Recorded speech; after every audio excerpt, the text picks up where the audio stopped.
ਧੰਨ ਵਾਹਿਗੁਰੂ ਜੀਓ।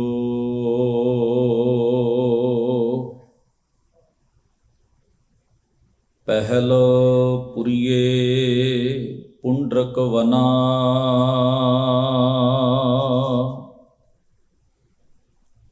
ਤਾਚੇ ਹੰਸਾ ਸਗਲੇ ਜਨਾ।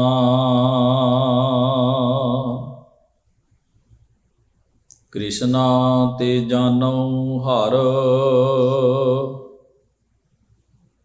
ਹਰ ਨਾਚੰਤੀ ਨਾਚਨਾ।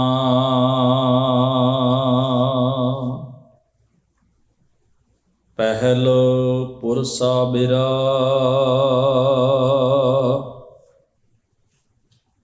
ਅਥੋਨ ਪੁਰਸ਼ਾ ਦਮਰਾ। ਆਸਗਾ ਆਸ ਉਸਗਾ, ਹਰ ਕਾ ਬਾਗਰਾ। ਨਾਚੈ ਪਿੰਦੀ ਮਹਿ ਸਾਗਰਾ। ਰਹਾਉ ਨਾਚੰਤੀ ਗੋਪੀ ਜਨਾ, ਨਈਆ ਤੇ ਬੈਰੇ ਕਨਾ। ਤਰਕ ਨਾਚਾ ਭ੍ਰਮੀਆਂ ਚਾ, ਕੇਸਵਾ ਬਚਾਉਨੀ। ਅਈਏ ਮਈਏ ਏਕ ਆਨ ਜੀਓ, ਪਿੰਧੀ ਉਬਕਲੇ ਸੰਸਾਰਾ। ਭ੍ਰਮ ਭ੍ਰਮ ਆਏ ਤੁਮ ਚੇ ਦੁਆਰਾ, ਤੂੰ ਕੁਨ ਰੇ ਮੈਂ ਜੀ ਨਾਮਾ। ਹੋ ਜੀ ਆਲਾਤੀ ਨਿਵਾਰਣਾ, ਜਮ ਕਾਰਣਾ। ਵਾਹਿਗੁਰੂ ਜੀ ਕਾ ਖਾਲਸਾ, ਵਾਹਿਗੁਰੂ ਜੀ ਕੀ ਫਤਿਹ। ਪਰਮ ਸਨਮਾਨਯੋਗ ਗਰੀਬ ਨਵਾਜ ਗੁਰੂ ਗ੍ਰੰਥ ਸਾਹਿਬ ਸਤਿਗੁਰਾਂ ਦੇ ਪਾਵਨ ਦਰਬਾਰ ਦੀਆਂ ਹਾਜ਼ਰੀਆਂ ਭਰ ਰਹੀ ਗੁਰੂ ਸਵਾਰੀ ਸਾਧ ਸੰਗਤ ਜੀਓ, ਸਤਿਗੁਰਾਂ ਨੇ ਅਪਾਰ ਬਖਸ਼ਿਸ਼ ਕੀਤੀ ਹੈ। ਬੜੇ ਪ੍ਰੇਮ ਅਦਬ ਨਾਲ ਸਤਿਗੁਰੂ ਦੀ ਪਾਵਨ ਬਾਣੀ ਦੇ ਪਾਠ ਅਤੇ ਕੀਰਤਨ ਗੁਰੂ ਸਵਾਰਿਆਂ ਪਾਸੋਂ ਆਪ ਜੀ ਨੇ ਸ਼ਰਵਣ ਕੀਤੇ ਹਨ।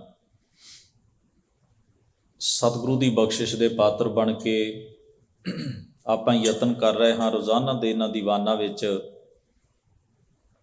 ਭਗਤ ਨਾਮਦੇਵ ਸਾਹਿਬ ਮਹਾਰਾਜ ਦੇ ਉਚਾਰਨ ਕੀਤੇ ਹੋਏ ਪਾਵਨ ਸ਼ਬਦਾਂ ਦੀ ਵਿਚਾਰ, ਉਹਨਾਂ ਦੇ ਪਾਵਨ ਉਪਦੇਸ਼ ਨੂੰ ਸਮਝਣ ਦਾ।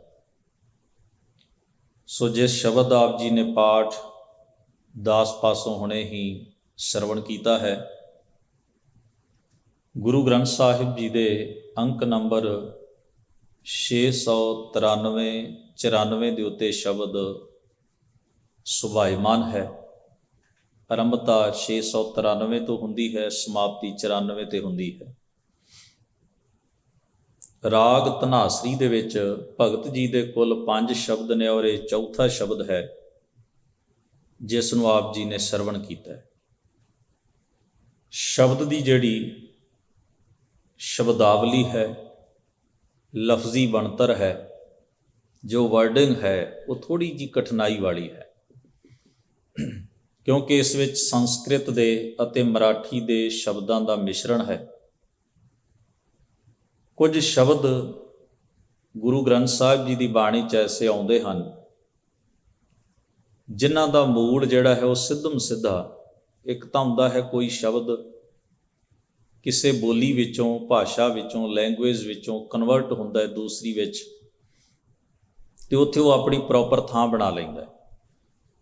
ਇੱਕ ਸ਼ਬਦ ਜਿਹੜਾ ਹੂ ਬਹੂ ਉਸ ਨੂੰ ਦੂਜੀ ਭਾਸ਼ਾ ਤੋਂ ਆਪਣੀ ਭਾਸ਼ਾ ਵਿੱਚ ਬੋਲਿਆ ਜਾਂਦਾ ਹੈ, ਆਪਣੀ ਬੋਲੀ ਵਿੱਚ ਅੰਕਿਤ ਕੀਤਾ ਜਾਂਦਾ ਹੈ, ਤਾਂ ਉਸ ਨੂੰ ਸਮਝਣ ਲਈ ਸਾਨੂੰ ਉਸ ਦੇ ਪਿਛੋਕੜ ਵਿੱਚ ਉਤਰਨਾ ਪੈਂਦਾ ਵੀ ਇਸ ਸ਼ਬਦ ਦਾ ਰੂਟ ਕੀ ਹੈ, ਇਹ ਕਿੱਥੋਂ ਚੱਲਿਆ ਅਤੇ ਕਿੱਥੋਂ ਤੱਕ ਪਹੁੰਚਿਆ।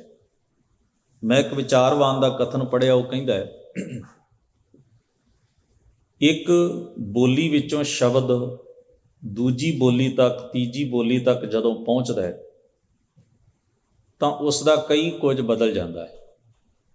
ਜਦੋਂ ਆਪਾਂ ਡਿਕਸ਼ਨਰੀ ਵੇਖਦੇ ਹਾਂ ਨਾ, ਪੰਜਾਬੀ ਦੀ ਡਿਕਸ਼ਨਰੀ ਵੇਖੋ ਜਾਂ ਗੁਰੂ ਗ੍ਰੰਥ ਸਾਹਿਬ ਦੀ ਡਿਕਸ਼ਨਰੀ ਵੇਖੋ, ਤਾਂ ਉਸ ਵਿੱਚ ਉਹਨਾਂ ਨੇ ਸ਼ੁਰੂ ਵਿੱਚ ਲਿਖਿਆ ਹੁੰਦਾ ਹੈ ਵੀ ਇਹ ਸੰਸਕ੍ਰਿਤ ਦਾ ਸ਼ਬਦ ਹੈ, ਅਰਬੀ ਦਾ ਹੈ, ਪਰਸ਼ੀਅਨ ਦਾ ਹੈ, ਪ੍ਰਾਕਿਰਤ। ਫਿਰ ਅੱਗੇ ਲਿਖਿਆ ਹੋਏਗਾ ਪ੍ਰਕਿਰਤ 'ਚ ਇਵੇਂ ਬੋਲਿਆ ਜਾਂਦਾ ਹੈ, ਸੰਸਕ੍ਰਿਤ 'ਚ ਇਵੇਂ ਬੋਲਿਆ ਜਾਂਦਾ ਸੀ, ਪੰਜਾਬੀ 'ਚ ਇਵੇਂ ਬੋਲਿਆ ਜਾਂਦਾ। ਉਹ ਤਿੰਨਾਂ ਦੇ ਹੀ ਉਚਾਰਨ ਵੱਖਰੇ ਵੱਖਰੇ ਹੋਣਗੇ। ਅਤੇ ਉਹ ਵਿਚਾਰਵਾਨ ਨੇ ਜਿਹੜੀ ਉਦਾਹਰਣ ਦਿੱਤੀ, ਉਹ ਕਹਿੰਦਾ ਇਵੇਂ ਹੈ, ਜੇ ਬੰਦਾ ਘਰੋਂ ਤੁਰਦਾ ਹੈ ਤਾਂ ਜਦੋਂ ਦੂਜੀ ਜਗ੍ਹਾ ਦੇ ਉੱਤੇ ਪਹੁੰਚਦਾ ਹੈ, ਉਹ ਜਿੰਨੇ ਪੜਾਅ ਕਰਦਾ ਜਾਂਦਾ ਉਨੇ ਲਿਬਾਸ ਬਦਲਦਾ ਜਾਂਦਾ। ਜਿੱਥੇ ਜਿੱਥੇ ਉਹ ਰੁਕਦਾ ਉੱਥੇ ਨਵੀਂ ਵਰਦੀ ਪਹਿਨਦਾ ਹੈ, ਉੱਥੇ ਫਿਰ ਉਸੇ ਤਰ੍ਹਾਂ ਦਾ ਰੰਗ ਢੰਗ ਅਪਣਾਉਂਦਾ ਹੈ। ਤੀਜੀ ਥਾਂ 'ਤੇ, ਚੌਥੀ ਥਾਂ 'ਤੇ ਸ਼ਬਦ ਵੀ, ਵਰਡ ਵੀ ਟਰੈਵਲ ਕਰਦੇ ਨੇ, ਸਫ਼ਰ ਕਰਦੇ ਨੇ। ਸਦੀਆਂ ਦਾ ਸਫ਼ਰ ਹੁੰਦਾ ਇਹਨਾਂ ਦਾ। ਔਰ ਜਿਹੜੇ ਵਿਦਵਾਨ ਸ਼ਬਦਾਂ ਦੀ ਖੋਜ ਵਿੱਚ ਸਮਾਂ ਲਾਉਂਦੇ ਨੇ, ਇਹ ਕੰਮ ਤਾਂ ਥੋੜ੍ਹਾ ਜਿਹਾ ਬੜਾ ਉਕਤਾਊ ਹੁੰਦਾ ਹੈ, ਬਹੁਤਾ ਜ਼ਿਆਦਾ ਇੰਟਰਸਟਡ ਨਹੀਂ ਹੁੰਦਾ ਆਮ ਸਧਾਰਨ ਬੰਦੇ ਲਈ। ਪਰ ਜਿਨ੍ਹਾਂ ਨੂੰ ਇੰਟਰਸਟ ਹੁੰਦਾ ਇਹਨਾਂ ਚੀਜ਼ਾਂ ਵਿੱਚ, ਉਹ ਇਸ ਨੂੰ ਬਹੁਤ ਇੰਜੋਏ ਕਰਦੇ ਹਨ ਵੀ ਸ਼ਬਦ ਪੈਦਾ ਕਿਵੇਂ ਹੁੰਦਾ। ਕੋਈ ਲਫ਼ਜ਼, ਕੋਈ ਵਰਡ ਜਿਹੜਾ ਹੈ ਪ੍ਰੋਪਰ ਜਦੋਂ ਅਸੀਂ ਬੋਲਦੇ ਹਾਂ ਤਾਂ ਉਹ ਕਿੱਥੋਂ ਆਉਂਦਾ ਹੈ, ਕਿਵੇਂ ਉਹਦੀ ਉਤਪਤੀ ਹੁੰਦੀ ਹੈ, ਪ੍ਰੋਡਕਸ਼ਨ ਕਿਵੇਂ ਹੁੰਦੀ ਹੈ, ਉਹ ਕਿਹੜੀਆਂ ਹਾਲਤਾਂ ਨੂੰ ਪ੍ਰੋਡਿਊਸ ਕਰਦੀਆਂ ਨੇ। ਇਹ ਸਾਰਾ ਕੁਝ, ਇਹਨੂੰ ਆਪਾਂ ਕਹਿੰਦੇ ਹਾਂ ਭਾਸ਼ਾ ਦੀ ਖੋਜ ਨਾਲ, ਬੋਲੀ ਦੀ ਖੋਜ ਦੇ ਨਾਲ ਸੰਬੰਧਿਤ ਰਿਲੇਟਡ ਮੈਟਰ ਹੁੰਦਾ ਹੈ। ਖੈਰ, ਸ਼ਬਦ ਦੇ ਗੁਰੂ ਗ੍ਰੰਥ ਸਾਹਿਬ ਦੀ ਬਾਣੀ ਵਿੱਚ ਇੱਕ ਜਿਵੇਂ ਸ਼ਬਦ ਆਪਾਂ ਪੜ੍ਹਦੇ ਹਾਂ, ਯਕ ਅਰਜ਼ ਗੁਫਤਮ ਪੇਸ਼ ਤੋਦਰ ਗੋਸ਼ ਪੁਨ ਕਰਤਾਰ। ਹੁਣ ਸ਼ਬਦ ਸਧਾਰਨ ਨੇ, ਆਪਾਂ ਵੀ ਕਈ ਵਾਰ ਆਪਣੀ ਪੰਜਾਬੀ ਬੋਲੀ ਵਿੱਚ ਵੀ ਇਹ ਸ਼ਬਦ ਵਰਤਦੇ, ਪਰ ਕਿਉਂਕਿ ਸਾਨੂੰ ਪਤਾ ਨਹੀਂ ਹੁੰਦਾ ਵੀ ਇਹ ਪਰਸ਼ੀਅਨ ਦਾ ਸ਼ਬਦ ਹੈ ਜਿਹੜਾ ਅਸੀਂ ਵਰਤ ਰਹੇ ਹਾਂ। ਤਾਂ ਉੱਥੇ ਜਦੋਂ ਆਪਾਂ ਕਹਿੰਦੇ ਰਸੋਈ ਖਾਨਾ, ਖਾਨਾ ਸ਼ਬਦ ਜਿਹੜਾ ਹੈ ਇਹ ਪਰਸ਼ੀਅਨ 'ਚੋਂ ਹੀ ਸਫ਼ਰ ਕਰਕੇ ਸਾਡੇ 'ਚ ਆਇਆ। ਗੁਸਲਖਾਨਾ, ਗੁਸਲ ਇਸ਼ਨਾਨ ਨੂੰ ਕਹਿੰਦੇ ਹਨ, ਖਾਨਾ ਉਹ ਥਾਂ ਜਿੱਥੇ ਇਸ਼ਨਾਨ ਕੀਤਾ ਜਾਂਦਾ। ਗੁਸਲ ਕਰਦਨ ਬੂਦ, ਗੁਰੂ ਗ੍ਰੰਥ ਸਾਹਿਬ ਦੀ ਬਾਣੀ 'ਚ ਲਫ਼ਜ਼ ਹੈ। ਯਕ ਅਰਜ਼ ਗੁਫਤਮ ਪੇਸ਼ ਤੋਦਾਰ ਗੋਸ਼ ਕੁਨ ਕਰਤਾਰ। ਮੇਰੀ ਇੱਕ ਤੇਰੇ ਅੱਗੇ ਹੇ ਪਰਮੇਸ਼ਰ, ਹੇ ਖੁਦਾਇਆ ਅਰਦਾਸ ਹੈ। ਅਰਜ਼ ਅਰਦਾਸ ਨੂੰ ਕਹਿੰਦੇ ਗੋਸ਼ ਕੁਨ ਕਰਤਾਰ, ਹੇ ਕਰਤੇ ਕੰਨ ਦੇ ਕੇ, ਜਿਵੇਂ ਆਪਾਂ ਕਹਿੰਦੇ ਨਾ ਕੰਨ ਮੇਰੇ ਵੱਲ ਕਰ, ਗੱਲ ਸੁਣਦੇ ਹਾਂ। ਗੋਸ਼ ਕੰਨ ਨੂੰ ਕਹਿੰਦੇ ਨੇ। ਜਿਵੇਂ ਆਪਾਂ ਸ਼ਬਦ ਵਰਤੇ ਖਰਗੋਸ਼, ਖੋਤੇ ਵਰਗੇ ਕੰਨ ਨੇ ਜਿਸ ਦੇ, ਖਰਗੋਸ਼। ਤਾਂ ਇਸ ਤਰ੍ਹਾਂ ਸਫ਼ਰ ਜਿਹੜਾ ਹੈ ਉਹ ਸ਼ਬਦਾਂ ਦਾ ਅੱਗੇ ਅੱਗੇ। ਗੁਰੂ ਗ੍ਰੰਥ ਸਾਹਿਬ ਦੀ ਬਾਣੀ ਵਿੱਚ ਵੀ ਪਰਸ਼ੀਅਨ ਦੇ ਸਿੱਧੇ ਸਿੱਧੇ ਸ਼ਬਦ ਹਨ, ਮਰਾਠੀ ਦੇ ਹਨ, ਸਿੰਧੀ ਦੇ ਹਨ, ਲਹਿੰਦੀ ਬੋਲੀ ਦੇ ਹਨ, ਉਪ ਬੋਲੀਆਂ ਇਹਨੂੰ ਆਪਾਂ ਕਹਿ ਦਿੰਦੇ ਹਾਂ ਕੁਝ, ਜੋ ਗੁਰੂ ਗ੍ਰੰਥ ਸਾਹਿਬ ਦੀ ਬਾਣੀ ਦੇ ਵਿੱਚ ਨੇ। ਤੋ ਇੱਥੇ ਜੋ ਸ਼ਬਦ ਹਨ, ਰਹਾਉ ਦਾ ਬੰਦ ਹੈ, ਪਹਿਲ ਪੁਰਸਾਬਿਰਾ ਸ਼ਬਦ ਗੁਰੂ ਗ੍ਰੰਥ ਸਾਹਿਬ 'ਚ ਇਕੱਠਾ ਲਿਖਿਆ, ਪੁਰਸਾਬਿਰਾ। ਇਹਨੂੰ ਸੰਸਕ੍ਰਿਤ ਤੋਂ ਕਨਵਰਟਡ ਦੱਸਿਆ ਗਿਆ। ਪਹਿਲ ਦਾ ਆਪਾਂ ਸਮਝਦੇ ਹਾਂ ਪਹਿਲਾਂ, ਆਰੰਭ ਵੇਲੇ, ਸਟਾਰਟਿੰਗ ਵਿੱਚ। ਪੁਰਸ਼ ਸ਼ਬਦ, ਪੁਰਸ਼ ਤੋਂ ਭਾਵ ਹੈ ਪਰਮੇਸ਼ਰ, ਉਹਨੂੰ ਬਾਣੀ 'ਚ ਪੁਰਖ ਲਿਖਿਆ, ਕਰਤਾ ਪੁਰਖ। ਸੰਸਕ੍ਰਿਤ ਵਿੱਚ ਪੁਰਸ਼ ਬੋਲਣਗੇ, ਅਤੇ ਜਦੋਂ ਉਹ ਪ੍ਰਕਿਰਤ ਤੋਂ ਸਫ਼ਰ ਕਰਦਾ ਪੰਜਾਬੀ 'ਚ ਆਏਗਾ ਤਾਂ ਪੁਰਖ ਹੋ ਜਾਏਗਾ। ਇਸ ਕਰਕੇ ਆਪਾਂ ਸ਼ਬਦ ਬਹੁਤਾਤ ਵਿੱਚ ਪੁਰਖ ਕਹਿੰਦੇ ਹਾਂ, ਕਰਤਾ ਪੁਰਖ। ਇਸ ਜਗ ਮੈਂ ਪੁਰਖ ਏਕ ਹੈ, ਹੋਰ ਸਗਲੀ ਨਾਰ ਸਬਾਈ। ਇੱਕੋ ਹੀ ਪੁਰਖ ਹੈ, ਇੱਕੋ ਹੀ ਪੁਰਸ਼ ਹੈ ਜੋ ਸਾਰੇ ਸੰਸਾਰ ਦਾ ਕ੍ਰੀਏਟਰ ਹੈ, ਸਿਰਜਣਹਾਰ। ਕਰਤਾ ਉਸੇ ਨੂੰ ਕਿਹਾ ਗਿਆ, ਪੁਰਖ ਵਿਆਪਕ ਨੂੰ ਕਿਹਾ ਗਿਆ। ਤੋ ਇੱਥੇ ਹਜ਼ੂਰ ਕਹਿੰਦੇ ਨੇ ਪਹਿਲ ਪੁਰਸ਼ਾਬਿਰਾ, ਉੱਥੇ ਇਹਨੂੰ ਸੰਧੀ ਛੇਦ ਕਹਿੰਦੇ ਨੇ। ਦੋ ਲਫ਼ਜ਼ਾਂ ਨੂੰ ਵਿਚਕਾਓਂ ਤੋੜ ਦੇਣਾ ਅਤੇ ਉਹਨੂੰ ਅੱਡ ਅੱਡ ਕਰਕੇ ਲਿਖਣਾ। ਉਹਨੂੰ ਦੋ ਸ਼ਬਦਾਂ ਦਾ ਜੋੜ ਹੈ ਜਿਹੜਾ, ਉਹ ਇਕੱਠਾ ਅਰਥ ਦਿੰਦਾ ਹੈ। ਅਤੇ ਜਦੋਂ ਉਹਨੂੰ ਅੱਡ ਅੱਡ ਕਰਦੀ ਹੈ ਸੰਧੀ ਛੇਦ, ਅਤੇ ਫਿਰ ਉਹ ਸਾਨੂੰ ਦੱਸਦਾ ਹੈ ਵੀ ਕਿ ਇਹਦਾ ਮਤਲਬ ਕੀ ਨਿਕਲਦਾ ਹੈ। ਸ਼ਬਦ ਹੈ ਪੁਰਸ਼ ਆਬਿਰਾ। ਪੁਰਸ਼ ਤੋਂ ਭਾਵ ਹੈ ਪਰਮੇਸ਼ਰ, ਆਬਿਰਾ ਦਾ ਮਤਲਬ ਹੈ ਪ੍ਰਗਟ ਹੋਇਆ, ਆਮਰਾ। ਆਬਿਰਾ ਤੋਂ ਸ਼ਬਦ ਕਨਵਰਟਡ ਹੋਇਆ ਅਮਰ, ਆਮਿਰਾ, ਆਮਿਰ ਆ ਗਿਆ, ਪ੍ਰਗਟ ਹੋ ਗਿਆ। ਤੋ ਕਹਿੰਦੇ ਹਨ ਪਹਿਲਾਂ ਪਹਿਲ ਉਹ ਪਰਮੇਸ਼ਰ ਖੁਦਾਇਆ, ਸਿਰਜਣਹਾਰ, ਕ੍ਰੀਏਟਰ ਖੁਦ ਹੈ, ਜਿਸ ਨੂੰ ਗੁਰਬਾਣੀ ਦੇ ਵਿੱਚ ਸਿਰਜਣ ਸੱਤਾ ਕਿਹਾ। ਇੱਕ ਪਾਵਰ ਹੈ ਸਿਰਜਣ ਸੱਤਾ, ਉਹਨੂੰ ਰੱਬ, ਅੱਲਾ, ਗੋਡ ਬੜੇ ਰੂਪਾਂ ਦੇ ਵਿੱਚ ਡਿਫਾਈਨ ਕਰਨ ਦੀ ਕੋਸ਼ਿਸ਼ ਹਰ ਇੱਕ ਧਰਮ ਗੁਰੂ ਨੇ ਕੀਤੀ ਹੈ। ਗੁਰਬਾਣੀ ਦੇ ਵਿੱਚ ਉਸ ਨੂੰ ਕਰਤਾ, ਕ੍ਰੀਏਟਰ ਕਿਹਾ ਗਿਆ, ਔਰ ਇਹ ਦੱਸਿਆ ਗਿਆ ਕਿ ਜਿੰਨੇ ਤੁਸੀਂ ਰੂਪ ਰੰਗ ਆਕਾਰ ਵੇਖਦੇ ਹੋ ਨੇਚਰ ਵਿੱਚ, ਕੁਦਰਤ ਵਿੱਚ, ਇਹ ਚੇਂਜ ਹੁੰਦੇ ਰਹਿੰਦੇ ਨੇ, ਇਹ ਬਦਲਦੇ ਰਹਿੰਦੇ ਨੇ। ਆਪਾਂ ਉਹਨੂੰ ਮਰਨਾ ਕਹਿੰਦੇ ਆ, ਡਿਸਟਰੋਏ ਹੋਣਾ ਕਹਿੰਦੇ ਆ, ਖਤਮ ਹੋਣਾ ਕਹਿੰਦੇ ਆ, ਪਰ ਬੇਸਿਕਲੀ ਇੱਕ ਦ੍ਰਿਸ਼ ਬਦਲਦਾ ਹੈ, ਬੇਸਿਕਲੀ ਕੁਝ ਨਹੀਂ ਖਤਮ ਹੁੰਦਾ। ਇਹ ਇੱਕ ਪ੍ਰੋਸੈਸ ਵਿੱਚ ਹੈ ਹਰ ਚੀਜ਼, ਰੂਪ ਰੰਗ ਆਕਾਰ ਬਣਤਰਾਂ, ਹਰ ਚੀਜ਼ ਜਿਹੜੀ ਹੈ। ਇਸ ਨੂੰ ਗੁਰੂ ਤੇਗ ਬਹਾਦਰ ਸਾਹਿਬ ਕਹਿੰਦੇ ਨੇ, ਜੇ ਤੇ ਉਪਜਿਓ ਨਾਨਕਾ ਲੀਨ ਤਾਹੇ ਮਹਿਮਾਨ। ਇਹਦੇ ਲਈ ਇੱਕ ਐਗਜ਼ਾਮਪਲ ਗੁਰੂ ਗ੍ਰੰਥ ਸਾਹਿਬ 'ਚ ਵਰਤੀ ਗਈ, ਉਹ ਹੈ ਤੁਸੀਂ ਪਾਣੀ ਦੇ ਉੱਤੋਂ ਲਹਿਰਾਂ ਉੱਠਦੀਆਂ ਵੇਖਦੇ ਹੋ, ਛੱਲਾਂ ਉੱਠਦੀਆਂ ਵੇਖਦੇ ਹੋ, ਅਤੇ ਉਹ ਜਿਵੇਂ ਪੈਦਾ ਹੁੰਦੀਆਂ ਨੇ ਉਵੇਂ ਹੀ ਵਾਪਸ ਪਾਣੀ ਦੇ ਵਿੱਚ ਰਲ ਜਾਂਦੀਆਂ। ਉਹ ਬਾਹਰੋਂ ਕਿਤੋਂ ਨਹੀਂ ਆਉਂਦੀਆਂ, ਨਾ ਬਾਹਰ ਕਿਤੇ ਜਾਂਦੀਆਂ। ਇਹਦਾ ਭਾਵ ਹੈ ਪਾਣੀ ਤੋਂ ਪੈਦਾ ਹੋਣ ਵਾਲੀ ਲਹਿਰ ਜਿਹੜੀ ਉਹ ਪਾਣੀ ਦਾ ਹੀ ਹਿੱਸਾ ਹੈ, ਉਹਦੇ ਤੋਂ ਵੱਖਰੀ ਨਹੀਂ ਹੈ, ਅਤੇ ਉਹ ਇੱਕ ਹਵਾ ਦੇ ਵੇਗ ਨਾਲ ਵੱਖਰੀ ਤਰੰਗ ਬਣਦੀ ਹੈ ਅਤੇ ਫਿਰ ਉਹਦੇ ਵਿੱਚ ਹੀ ਸਮਾ ਜਾਂਦੀ ਹੈ। ਇਸ ਤਰ੍ਹਾਂ ਹਜ਼ੂਰ ਬਾਣੀ ਵਿੱਚ ਆਖਦੇ ਨੇ ਵੀ ਇਹ ਸਾਰਾ ਜਗਤ, ਇਹ ਜਿੰਨੀ ਰਚਨਾ ਹੈ, ਇਹ ਜਿੰਨੀ ਕ੍ਰੀਏਸ਼ਨ ਹੈ, ਇਹ ਉਹ ਸਮਝੋ ਵੀ ਇਹ ਉਪਜਦੀ ਬਿਨਸਦੀ ਰਹਿੰਦੀ, ਲਗਾਤਾਰ ਲਹਿਰਾਂ ਉੱਠਦੀਆਂ ਰਹਿੰਦੀਆਂ ਨੇ, ਸਮਾਉਂਦੀਆਂ ਰਹਿੰਦੀਆਂ ਨੇ। ਗੁਰੂ ਅਰਜਨ ਸਾਹਿਬ ਨੇ ਇਸ ਨੂੰ ਕਿਹਾ ਹੈ, ਨਹਿ ਕਿਛ ਜਨਮੈ ਨਹਿ ਕਿਛ ਮਰੈ। ਬੇਸਿਕਲੀ ਕਹਿੰਦੇ ਕੁਝ ਵੀ ਨਹੀਂ ਜੰਮ ਰਿਹਾ, ਕੋਈ ਵੱਖਰਾ ਪੈਦਾ ਨਹੀਂ ਹੋ ਰਿਹਾ। ਇਹਦਾ ਮਤਲਬ ਹੈ ਕੁਝ ਵੱਖਰਾ ਪੈਦਾ ਨਹੀਂ ਹੋ ਰਿਹਾ, ਕੁਝ ਵੱਖਰਾ ਮਰ ਨਹੀਂ ਰਿਹਾ। ਇਹ ਪ੍ਰੋਸੈਸ ਹੈ, ਲਗਾਤਾਰ ਚੱਲੀ ਜਾ ਰਿਹਾ ਹੈ, ਚੱਲੀ ਜਾ ਰਿਹਾ ਹੈ, ਰੈਗੂਲਰ, ਇਹ ਕੰਟੀਨਿਊ ਇਸੇ ਤਰ੍ਹਾਂ ਹੀ ਚੱਲਦਾ ਜਾ ਰਿਹਾ। ਇਸ ਨੂੰ ਹਜ਼ੂਰ ਕਹਿੰਦੇ, ਆਵਨ ਜਾਨ ਇੱਕ ਖੇਲ ਬਣਾਇਆ, ਆਗਿਆਕਾਰੀ ਕੀਨੀ ਮਾਇਆ। ਇਹ ਜਿਹੜੀ ਪ੍ਰਕਿਰਤੀ ਹੈ, ਆਗਿਆ ਦਾ ਮਤਲਬ ਹੁੰਦਾ ਹੈ ਰੂਲ ਵਿੱਚ ਰਹਿਣਾ, ਨਿਯਮ ਵਿੱਚ ਚੱਲਣਾ, ਇੱਕ ਰੂਲ ਨੂੰ ਫੋਲੋ ਕਰਦੀ ਅੱਗੇ ਤੋਂ ਅੱਗੇ, ਇਸੇ ਤਰ੍ਹਾਂ ਪ੍ਰੋਸੈਸ ਵਿੱਚ ਪਈ ਹੋਈ। ਤੋ ਹਜ਼ੂਰ ਨੇ ਜਿਸ ਵੇਲੇ ਕਰਤੇ ਦੀ ਵਿਆਖਿਆ ਕੀਤੀ ਗੁਰੂ ਨਾਨਕ ਸਾਹਿਬ ਜੀ ਦੀ, ਸੇਮ ਮੈਂ ਇਹ ਸ਼ਬਦ ਪੜ੍ਹ ਰਿਹਾ ਸਾਂ ਅਤੇ ਅਰਥਕਾਰਾਂ ਨੇ ਵੀ ਇਹ ਉਦਾਹਰਣ ਦਿੱਤੀ ਹੈ। ਗੁਰੂ ਨਾਨਕ ਸਾਹਿਬ ਜੀ ਦੀ ਆਸਾ ਦੀ ਵਾਰ ਦੀ ਪਹਿਲੀ ਪੌੜੀ, ਆਪੀ ਨੇ ਆਪ ਸਾਜੋ। ਇੱਕ ਸ਼ਬਦ ਆਉਂਦਾ ਹੈ ਮੰਗਲਾ ਚਰਨ 'ਚ, ਜਿਹਨੂੰ ਆਪ ਮੂਲ ਮੰਤਰ ਵੀ ਕਹਿੰਦੇ ਨੇ, ਸਹਿ ਭੰਗ। ਸਹਿ ਭੰਗ ਦਾ ਮਤਲਬ ਹੁੰਦਾ ਹੈ ਸਵੈ, ਨਿਜ ਨੂੰ ਕਹਿੰਦੇ ਹਨ ਸੈਲਫ। ਭੰਗ ਮਤਲਬ ਆਪਣੇ ਆਪ ਨੂੰ ਪੈਦਾ ਕਰਨ ਵਾਲਾ, ਜੋ ਸੈਲਫ ਕ੍ਰੀਏਟਰ ਹੈ।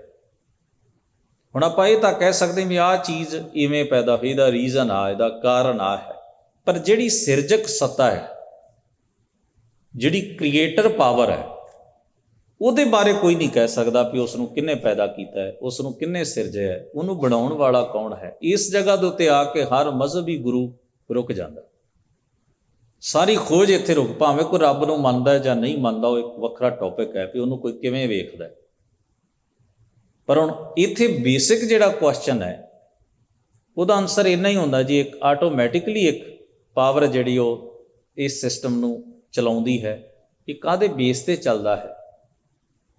ਅਸੀਂ ਤਾਂ ਕੇਵਲ ਮਟੀਰੀਅਲ ਦੇ ਵਿੱਚ ਵੇਖਿਆ ਵੀ ਆਹ ਚੀਜ਼ਾਂ ਰਲਦੀਆਂ ਨੇ ਅਤੇ ਮਟੀਰੀਅਲ ਪੈਦਾ ਹੁੰਦਾ ਅਤੇ ਇਸ ਤਰ੍ਹਾਂ ਵਰਕ ਕਰਦਾ ਹੈ। ਅਸੀਂ ਤਾਂ ਇਸ ਚੀਜ਼ ਤੋਂ ਰੁਕੇ ਹੋਏ ਹਾਂ। ਸਾਇੰਸ ਵੀ ਇਸ ਗੱਲ ਦੇ ਉੱਤੇ ਹੀ ਸਾਰੀ ਖੋਜ ਕਰਦੀ ਹੈ, ਪਰ ਇਹ ਸਾਰਾ ਕੁਝ ਕਿਹਨੇ ਬਣਾਇਆ, ਇਹ ਕਿਵੇਂ ਹੋਂਦ ਵਿੱਚ ਆ ਜਾਂਦਾ ਹੈ, ਇਸ ਨੂੰ ਰਨ ਕੌਣ ਕਰਦਾ ਹੈ। ਇਸ ਦੇ ਉੱਤੇ ਜਿਹੜਾ ਲਾਅ ਹੈ, ਆਪਣੇ ਆਪ ਇਹ ਲਾਅ ਜਿਹੜਾ ਹੈ, ਇਹ ਕਿਵੇਂ ਚੀਜ਼ਾਂ ਫੋਲੋ ਕਰ ਰਹੀਆਂ ਨੇ ਕੁਦਰਤ ਦੀਆਂ। ਬਹੁਤ ਸਾਰੇ ਬੁਨਿਆਦੀ ਸਵਾਲ ਨੇ ਜਿਨ੍ਹਾਂ 'ਤੇ ਡਿਬੇਟ ਚੱਲਦੀ ਰਹਿੰਦੀ ਹੈ। ਪਰ ਜਦੋਂ ਅਸੀਂ ਧੰਨ ਗੁਰੂ ਗ੍ਰੰਥ ਸਾਹਿਬ ਮਹਾਰਾਜ ਦੀ ਬਾਣੀ ਪੜ੍ਹਨ ਵਾਲੇ, ਲਿਖਣ ਵਾਲੇ ਮਹਾਂਪੁਰਖਾਂ ਦੇ ਆਪਣੇ ਬਚਨਾਂ ਵੱਲ ਜਾਂਦੇ ਹਾਂ, ਤਾਂ ਇਸ ਨੂੰ ਪਰਮਾਤਮਾ, ਅੱਲਾ, ਗੋਡ ਸਾਰੇ ਨਾਵਾਂ ਦੇ ਨਾਲ ਹੀ ਪੁਕਾਰਦੇ। ਉਹ ਕਹਿੰਦੇ ਸਾਨੂੰ ਇਹਦੇ ਨਾਲ ਕੋਈ ਫਰਕ ਨਹੀਂ ਪੈਂਦਾ, ਨਾਵਾਂ ਬਾਰੇ ਸਾਨੂੰ ਕੋਈ ਡਾਊਟ ਨਹੀਂ ਹੈ, ਸਾਰੇ ਨਾਂ ਹੀ ਠੀਕ ਨੇ। ਪਰ ਮਨੁੱਖ ਇਹਨਾਂ ਨਾਵਾਂ ਦੇ ਰਾਹੀਂ ਉਸ ਬੁਨਿਆਦੀ ਸੱਚ ਨੂੰ ਸਮਝੇ, ਇਸ ਰਿਐਲਿਟੀ ਨੂੰ ਆਪਣੀ ਸੁਰਤ ਵਿੱਚ ਵਸਾਵੇ ਕਿ ਉਹ ਸਿਰਜਕ ਪਰਮੇਸ਼ਰ ਤੇ ਉਹਦੀ ਸਿਰਜਣਾ, ਕ੍ਰੀਏਸ਼ਨ ਤੇ ਕ੍ਰੀਏਟਰ ਦੋ ਵੱਖਰੀਆਂ ਚੀਜ਼ਾਂ ਨਹੀਂ, ਇਹ ਆਪਸ ਵਿੱਚ ਇਹਨਾਂ ਦਾ ਤਾਲਮੇਲ ਬੜਾ ਗਹਿਰਾ ਹੈ, ਇਹ ਦੋਵੇਂ ਇੱਕ ਹੀ ਨੇ। ਤਾਂ ਉਸ ਨੂੰ ਇਸ ਸ਼ਬਦ ਵਿੱਚ ਬਿਆਨ ਕੀਤਾ ਹੈ, ਜਿਵੇਂ ਗੁਰੂ ਨਾਨਕ ਸਾਹਿਬ ਨੇ ਕਿਹਾ, ਆਪੀ ਨੇ ਆਪ ਸਾਜਿਓ, ਆਪੀ ਨੇ ਰਚਿਓ ਨਾਉ। ਨਾਉ ਦਾ ਮਤਲਬ ਹੁੰਦਾ ਵਡਿਆਈ, ਕਿ ਉਹਦੀ ਜਿਹੜੀ ਸਿਰਜਣ ਸੱਤਾ ਦੀ ਜਿਹੜੀ ਵਡਿਆਈ ਹੈ।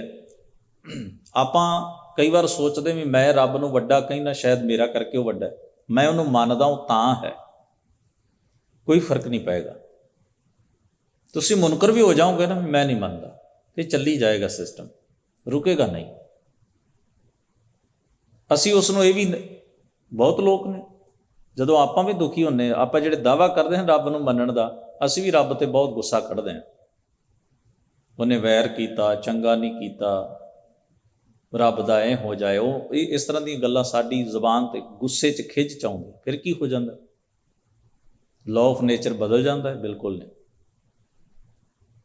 ਅਸੀਂ ਆਪਣੇ ਭਾਣੇ ਵਿੱਚ, ਰਜ਼ਾ ਵਿੱਚ ਤੁਰਨ ਦੀ ਸੱਤਾ ਗਵਾ ਲੈਂਦੇ ਹਾਂ, ਪਰ ਉਹਦੀ ਰਜ਼ਾ ਤੇ ਉਹਦਾ ਭਾਣਾ ਉਸੇ ਤਰ੍ਹਾਂ ਵਾਪਰਦਾ ਰਹਿੰਦਾ, ਉਹਦੇ 'ਚ ਕਿਸੇ ਕਿਸਮ ਦੀ ਕੋਈ ਰੁਕਾਵਟ, ਕੋਈ ਫਾਲਟ ਨਹੀਂ ਪੈਂਦਾ। ਤੋ ਇਸ ਜਗ੍ਹਾ ਦੇ ਉੱਤੇ ਭਗਤ ਜੀ ਨੇ ਫਰਮਾਇਆ, ਕਹਿਣ ਲੱਗੇ, ਪਹਿਲ ਪੁਰ ਸਾਬਿਰਾ, ਆਰੰਭ ਵਿੱਚ, ਮੁੱਢ ਵਿੱਚ, ਪਹਿਲਾਂ, ਸਟਾਰਟਿੰਗ ਵਿੱਚ ਉਹ ਪਰਮੇਸ਼ਰ ਵਾਹਿਗੁਰੂ ਆਪ ਹੈ, ਉਹਦਾ ਵਜੂਦ ਖੁਦ ਤੋਂ ਹੈ, ਹੋਰ ਕਿਸੇ ਚੀਜ਼ ਨੇ ਉਹਨੂੰ ਸਹਾਰਾ ਦੇ ਕੇ ਪੈਦਾ ਨਹੀਂ ਕੀਤਾ।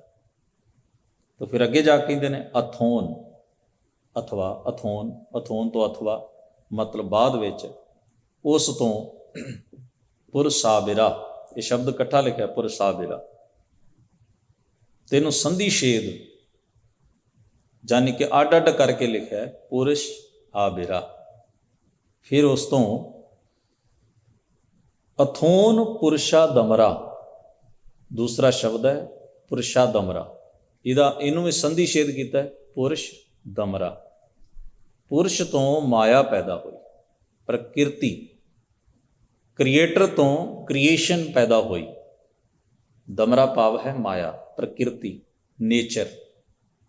ਤੋ ਇਸ ਨੂੰ ਅੱਗੇ ਜਾ ਕੇ ਕਹਿੰਦੇ ਹਨ ਅਸਗਾ ਅਸ ਉਸਗਾ, ਇਸ ਦਾ ਤੇ ਉਸ ਦਾ, ਭਾਵ ਮਾਇਆ ਦਾ ਤੇ ਪੈਦਾ ਕਰਨ ਵਾਲੇ ਦਾ ਕੋਈ ਭੇਦ ਨਹੀਂ, ਕੋਈ ਫਰਕ ਨਹੀਂ, ਦੋਵੇਂ ਇੱਕ ਦੂਜੇ ਵਿੱਚ ਓਤ-ਪੋਤ ਹਨ। ਇਸ ਨੂੰ ਗੁਰੂ ਨਾਨਕ ਸਾਹਿਬ ਨੇ ਦੋ ਸ਼ਬਦਾਂ ਨਾਲ ਡਿਫਾਈਨ ਕੀਤਾ, ਕਰਤਾ, ਪੁਰਖ। ਕਰਤਾ ਪੈਦਾ ਕਰਦਾ ਹੈ, ਪੁਰਖ ਆਪਣੀ ਰਚਨਾ ਵਿੱਚ ਸਮਾ ਜਾਂਦਾ ਹੈ, ਉਹਦੇ ਤੋਂ ਵੱਖ ਹੋ ਕੇ ਨਹੀਂ ਮਿਲਦਾ, ਵੱਖਰਾ ਨਹੀਂ ਹੈ ਉਹ, ਕਿਸੇ ਸਤਵੇਂ ਅਸਮਾਨ 'ਤੇ ਨਹੀਂ, ਕਿਸੇ ਪੱਛਮ ਵਿੱਚ ਨਹੀਂ, ਕਿਸੇ ਪੂਰਬ ਵਿੱਚ ਨਹੀਂ, ਕੋਈ ਦੱਖਣ ਵਿੱਚ ਨਹੀਂ। ਜਿਸ ਨੂੰ ਭਗਤ ਕਬੀਰ ਸਾਹਿਬ ਜੀ ਕਹਿੰਦੇ ਨਾ, ਦੱਖਣ ਦੇਸ਼ ਹਰੀ ਕਾ ਬਾਸਾ, ਪੱਛਮ ਅੱਲਾਹ ਮੁਕਾਮਾ, ਦਿਲ ਮਹਿ ਖੋਜ ਦਿਲੇ ਦਿਲ ਖੋਜੋ, ਏਈ ਠੌਰ ਮੁਕਾਮਾ। ਉਹ ਕਹਿੰਦੇ ਨੇ ਕੋਈ ਮਨੁੱਖ ਬਣੇ ਹੋਏ ਵਿਸ਼ਵਾਸ ਕਾਰਨ ਇਹ ਮੰਨਦਾ ਹੈ ਵੀ ਦੱਖਣ ਵੱਲ ਰੱਬ ਦਾ, ਹਰੀ ਦਾ ਵਾਸਾ ਹੈ, ਕੋਈ ਕਹਿੰਦਾ ਪੱਛਮ ਵੱਲ ਹੈ। ਕਬੀਰ ਜੀ ਨੇ ਆਖਿਆ ਤੁਸੀਂ ਇਹ ਝਗੜੇ ਛੱਡ ਦਿਓ, ਉਹਦੀ ਅਸਲ ਜਗ੍ਹਾ ਤੁਹਾਡੇ ਅੰਦਰ ਹੈ। ਜਦੋਂ ਤੁਸੀਂ ਉਸ ਨੂੰ ਜਾਣਨਾ ਚਾਹੋ ਤੇ ਤੁਹਾਨੂੰ ਕਿਸੇ ਖਾਸ ਦਿਸ਼ਾ ਵੱਲ ਮੂੰਹ ਕਰਨ ਦੀ ਜ਼ਰੂਰਤ ਨਹੀਂ, ਤੁਹਾਨੂੰ ਇਸ ਚੀਜ਼ ਦੇ ਉੱਤੇ ਉਲਝਣ ਦੀ, ਝਗੜਾ ਕਰਨ ਦੀ, ਜਾਂ ਇਹਨਾਂ ਮਾਨਤਾਵਾਂ ਦੇ ਵਿੱਚ ਉਲਝ ਕੇ ਆਪਣਾ ਸਮਾਂ ਖਰਾਬ ਕਰਨ ਦੀ ਜ਼ਰੂਰਤ ਨਹੀਂ ਵੀ ਉਹ ਕਿਸ ਦਿਸ਼ਾ 'ਚ ਹੈ। ਤੁਹਾਡੇ ਆਪਣੇ ਵਜੂਦ ਵਿੱਚ ਉਹਨੂੰ ਉੱਥੋਂ ਵੇਖਣ ਦਾ ਯਤਨ ਕਰੋ। ਜੇ ਤੁਸੀਂ ਆਪਣੇ ਆਪ ਵਿੱਚ ਉਸ ਨੂੰ ਨਾ ਜਾਣ ਪਾਏ, ਤੁਸੀਂ ਕਿਸੇ ਦਿਸ਼ਾ 'ਚੋਂ ਵੀ ਨਹੀਂ ਜਾਣ ਪਾਓਗੇ। ਦਿਲ ਮੈਂ ਖੋਜ ਦਿਲੇ ਦਿਲ ਖੋਜੋ, ਏਈ ਠੌਰ ਮੁਕਾਮਾ। ਜਿਵੇਂ ਭਗਤ ਜੀ ਨੇ ਬਾਣੀ ਦੇ ਵਿੱਚ ਇੱਕ ਜਗ੍ਹਾ ਤੇ ਕਿਹਾ, ਜੋ ਬ੍ਰਹਮੰਡੇ ਸੋਈ ਪਿੰਡੇ, ਪਿੰਡ ਸਰੀਰ ਨੂੰ ਕਹਿੰਦੇ ਨੇ, ਜੀਵਨ ਨੂੰ, ਵਜੂਦ ਨੂੰ।